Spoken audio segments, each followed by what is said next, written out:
généralisation de la détente, règlement des conflits en suspens, rapprochement des blocs et autoriser une vue optimiste de l'avenir. Néanmoins, une fausse note avait été entendue au début de l'été, avec les propos tenus par le président de la République au Conseil des ministres, qui avaient surpris par leur pessimisme et détonné en insistant sur la précarité et la fragilité de la détente. Or, il s'est trouvé que, au début d'octobre, le pessimisme du chef de l'État a reçu une confirmation tout à fait inattendue et imprévisible, avec le déclenchement de la guerre qui, au Proche-Orient, a opposé Israël à ses voisins arabes, l'Égypte et la Syrie.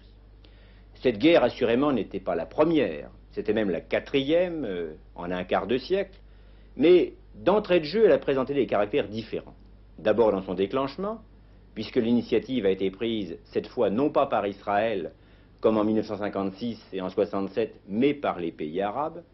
En second lieu, elle est apparue d'emblée beaucoup plus dure, beaucoup plus meurtrière, et a duré plus longtemps aussi, et surtout, et c'est ce qui probablement est le plus intéressant dans une perspective mondiale, elle a remis en cause et les idées reçues et les situations acquises, compromettant la détente, ébranlant la paix, l'équilibre des forces et par ricochet, l'indépendance et la prospérité du continent européen.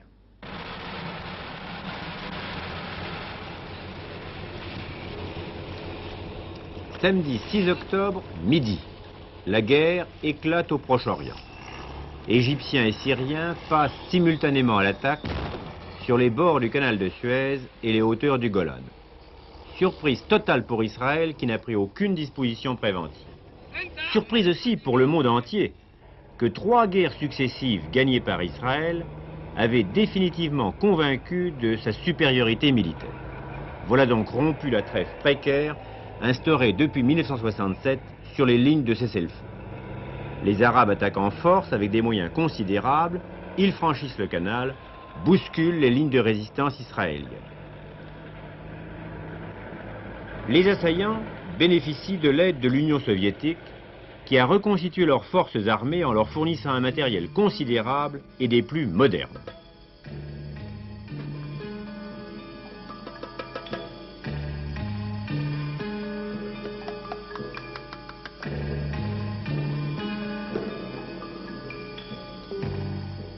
En particulier les missiles sol-air, dont l'intervention change la phase des combats. L'aviation israélienne n'a pas seulement en face d'elle les MiG soviétiques, elle se heurte à la barrière de feu des fusées qui assure la protection des troupes égyptiennes qui ont pris pied sur la rive droite du canal de Suez et pénétré dans le Sinaï. L'aviation israélienne subit des pertes lourdes et est dépossédée de la maîtrise du ciel. Du coup, l'armée israélienne perd une part de sa liberté d'action.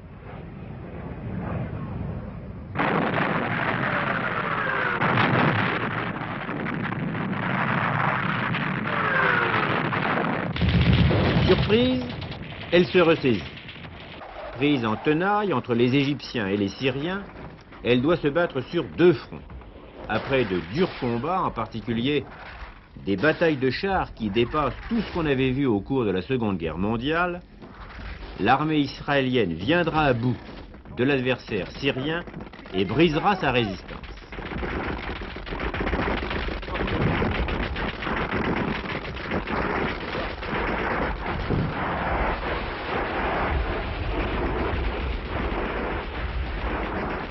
Ici, un MiG syrien abattu.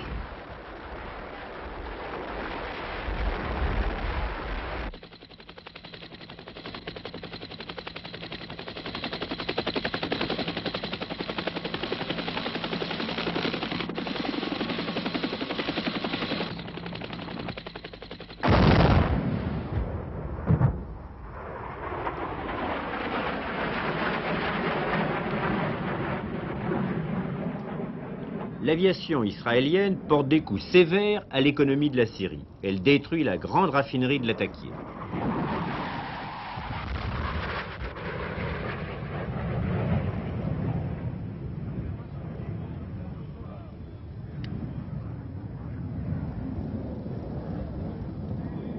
Les troupes d'Israël parviennent à 25 km de Damas.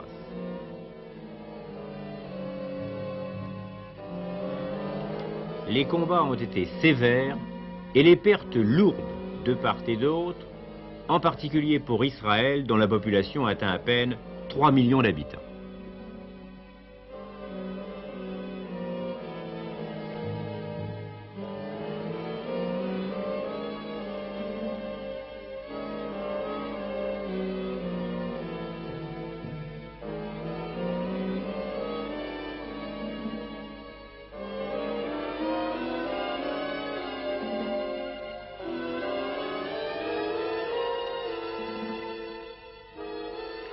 Le plateau du Golan n'est plus qu'un immense cimetière de chars et de matériel lourd.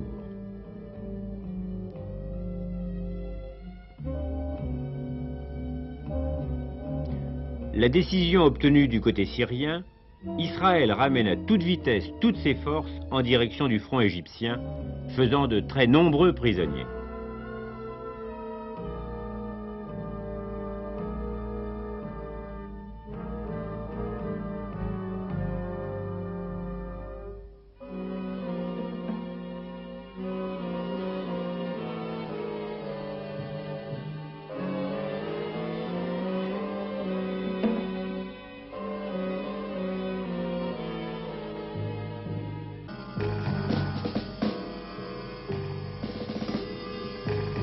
Les premiers succès ont inspiré au président égyptien Sadat une satisfaction qui fait contraste avec l'accablement de Mme Golda Meir.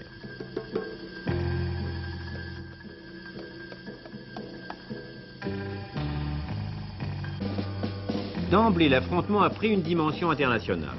L'Union soviétique est bien décidée à ne pas laisser écraser ses alliés. Elle les réapprovisionne en matériel, en munitions, par la voie des airs. Elle renforce sa flotte en Méditerranée. Les États-Unis n'entendent pas davantage laisser anéantir l'État d'Israël. Pour le ravitailler, ils mettent en œuvre le plus gigantesque pont aérien de l'histoire. Par pays et par armée interposées, les deux super grands s'affrontent au Proche-Orient. C'est peut-être la situation la plus grave depuis la crise de Cuba en 1962. Henry Kissinger s'annonce à Moscou. Dans une conversation directe avec M. Brejnev et Gromyko, il dessine les lignes d'un accord pour suspendre les hostilités qu'il n'y a plus qu'à faire accepter par les intéressés. L'Union soviétique continue d'envoyer du matériel.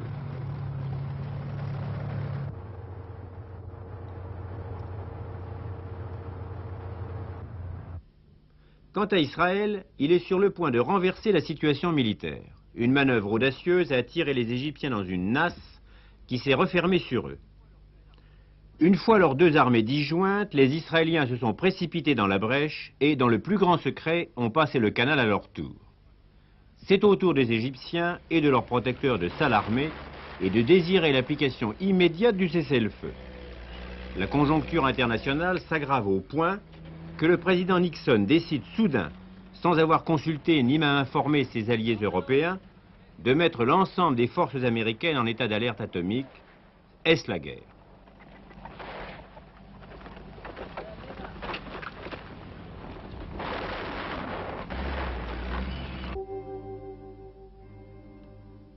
À New York, le Conseil de sécurité se réunit à plusieurs reprises en urgence.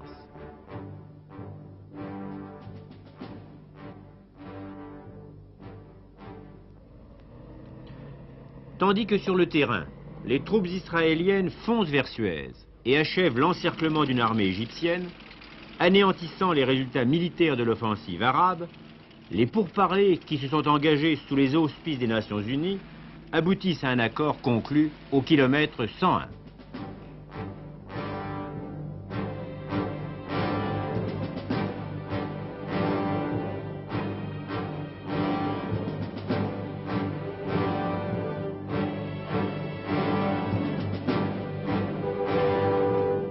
Les opérations militaires sont terminées, la négociation commence.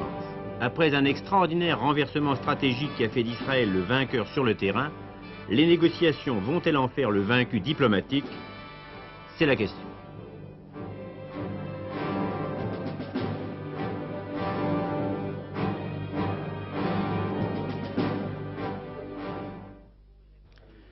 Pour y répondre, une conférence s'ouvre à Genève sous l'égide des deux grands, l'Union soviétique et les États-Unis, qui dans toutes ces affaires ont joué un rôle tout à fait déterminant et qui réunit la plupart des belligérants, la Syrie exceptée, qui a refusé d'y participer.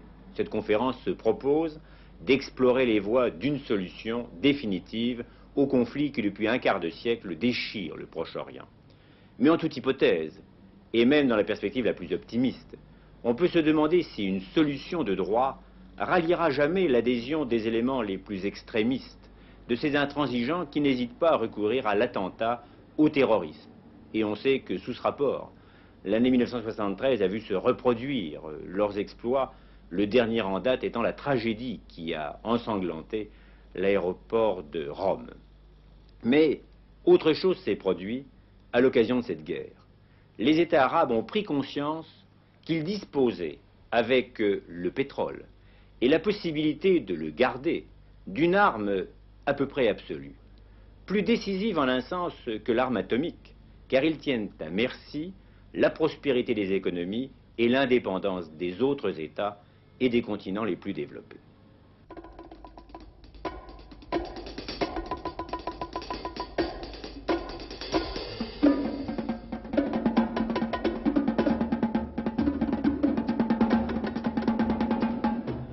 En pleine guerre, les pays producteurs de pétrole décident d'en réduire l'exportation à destination des pays acheteurs.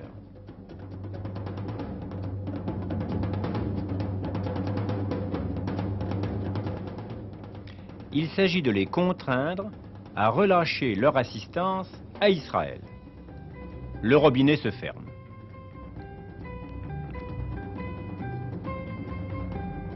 Les raffineries ralentissent leur activité.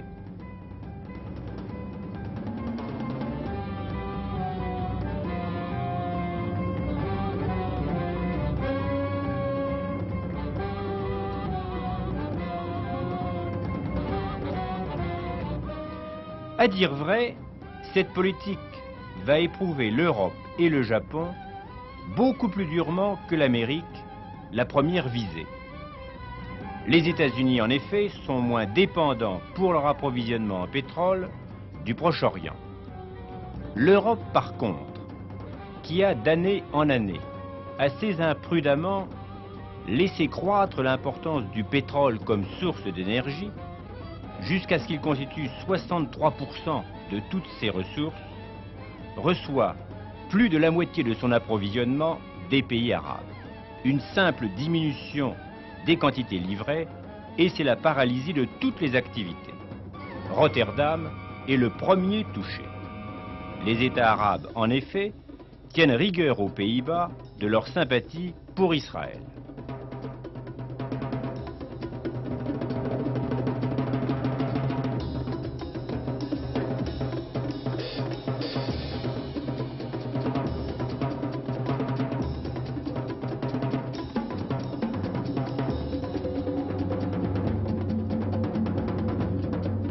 L'un après l'autre, les pays de l'Europe occidentale, la France seule exceptée pour l'instant, sont touchés et contraints d'adopter des restrictions pour réduire leur consommation en pétrole.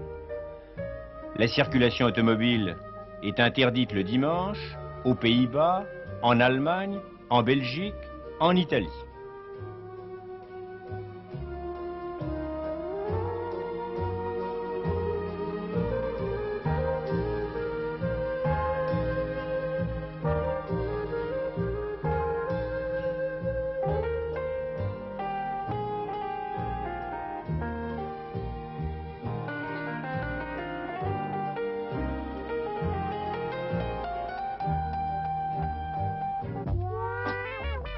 On remet en service les moyens traditionnels de déplacement.